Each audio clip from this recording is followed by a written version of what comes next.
É isso, estou tentando usar essa ferramenta chamada Notion. Em alguns macrozinhos que eu fiz aqui já deu certo, então ele já notificou o que eu tinha planejado para hoje de manhã. E claro, trazendo uma marmitinha, né, do trampo, para poder a dieta ser feita mais rápido.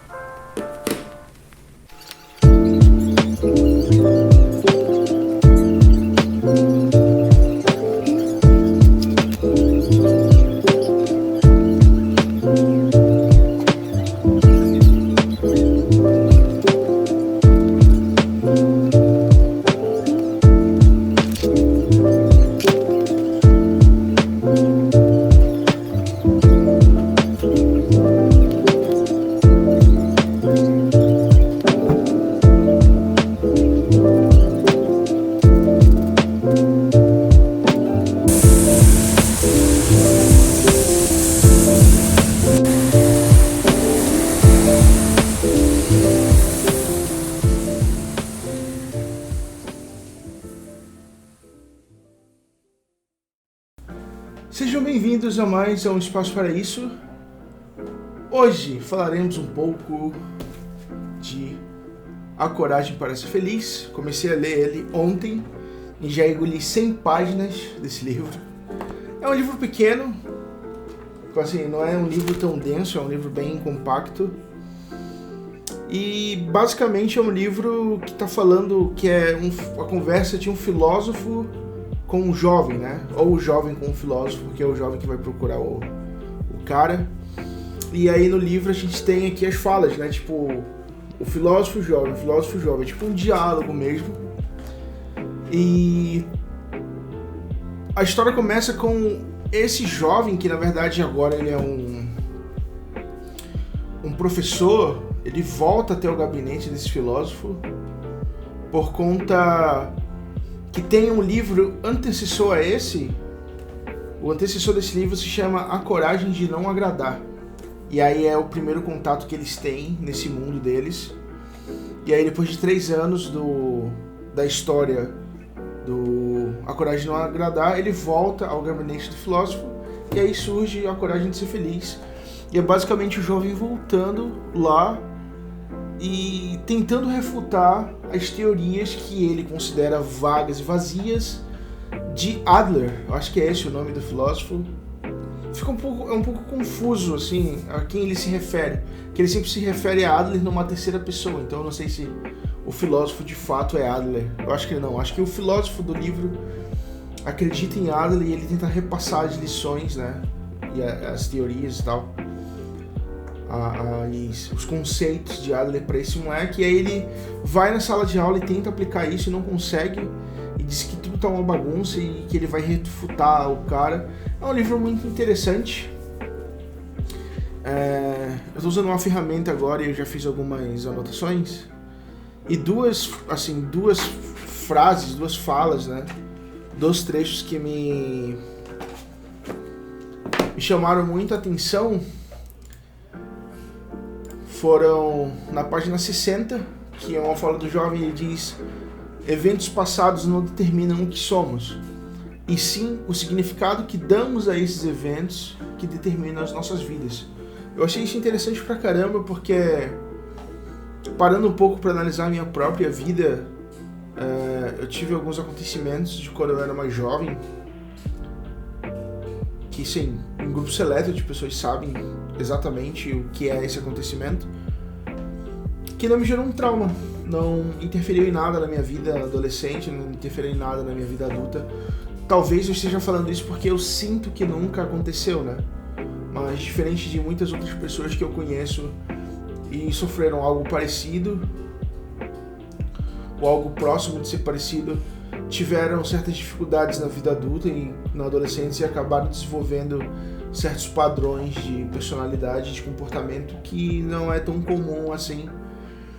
E aí esses comportamentos, esses traços, né, acabam dificultando bastante em certos aspectos da vida da pessoa, tanto pessoal quanto profissional e tal. E, cara, eu sou muito abençoado disso não ter acontecido, assim, de eu não ter tido esse trauma tão, assim, não ter gerado realmente um trauma de fato. E eu tô seguindo a minha vida, porque... Cara, quantas pessoas não tem, né? Que... Putz, essa fala aqui, ela é muito impactante, na verdade, porque... É muito difícil, acho que na sociedade atual, você simplesmente dar um significado positivo a alguma coisa horrenda que aconteceu com você no passado. E outro trecho que impactou bastante fala sobre o passado. E ele fala bem assim, é uma fala do filósofo, e ele fala: olha, em nosso mundo não existe passado, no sentido real da palavra. Ele é apenas uma cor na infinita variedade de tons do agora, cada um com suas próprias interpretações. E parando para fazer uma... Assim, eu parei para fazer um breve insight, né, uma breve introspecção quando eu li isso. E, cara, talvez eu tenha pintado mesmo. Talvez eu tenha pegado essa infinita variedade de tons e tenha pintado de uma cor que eu nem liguei, assim, esse acontecimento. Mas escrever, pensar isso é muito fácil, né? Teorizar, mas é muito difícil pro ser humano lidar com essas coisas. Lidar com essa de que o passado ele não define mais a tua vida e tudo mais. Aí, putz, cara, se você não tem apoio familiar, se você não tem apoio de amigos, se você não tem apoio, sei lá, de colegas, de professores, de colegas de trabalho, enfim, se você não tem apoio em nada, essas coisas de fato vão te destroçar, cara, vão acabar contigo e você vai se tornar uma pessoa ressentida, uma pessoa insegura, uma pessoa que não consegue se relacionar e nem se comunicar bem com as pessoas, e isso é realmente muito foda, né? E eu acho um pouco assim, eu tô achando um pouco demais algumas coisas desse livro, assim, demais no sentido de, putz, isso aqui não é uma realidade. De fato, o jovem, ele tá certo em tentar refutar e tentar contornar essas teorias vazias e fabulosas, né? Essas fantasiosas que ele diz que o cara tá tendo. Mas eu vou ter que terminar de ler o livro para realmente ter um pensamento concreto sobre isso, mas esses dois trechos realmente me impactaram bastante.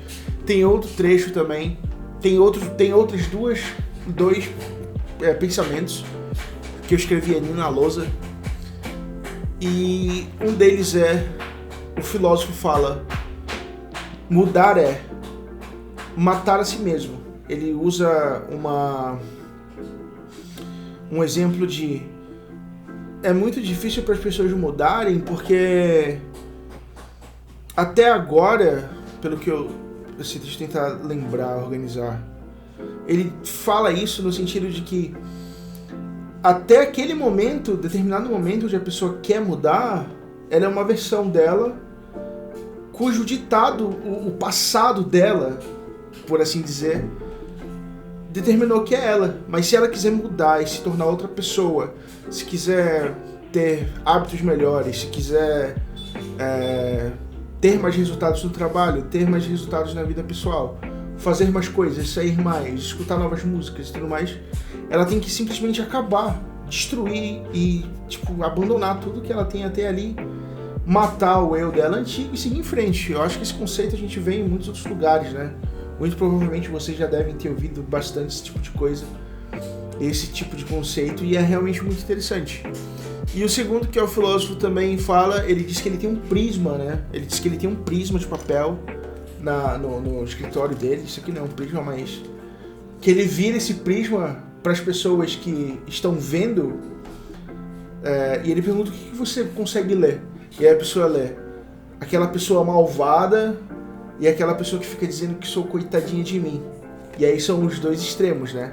Aquela pessoa mal que tá sempre impondo, que é autoritária, não sei o que lá, e aquela outra pessoa que é vítima, que coitadinha de mim, porque as coisas não vão certo por causa de alguém, não sei o que.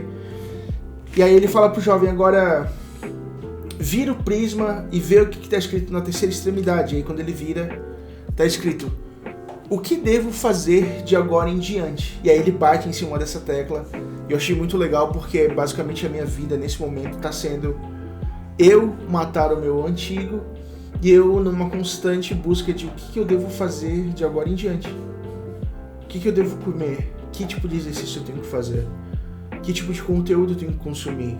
Que livros, que músicas, que canais de YouTube, que horas eu tenho que dormir, que horas eu tenho que acordar? Sabe, a escolha de palavras, a escolha de amigos, será que eu tenho que parar de frequentar certos ambientes?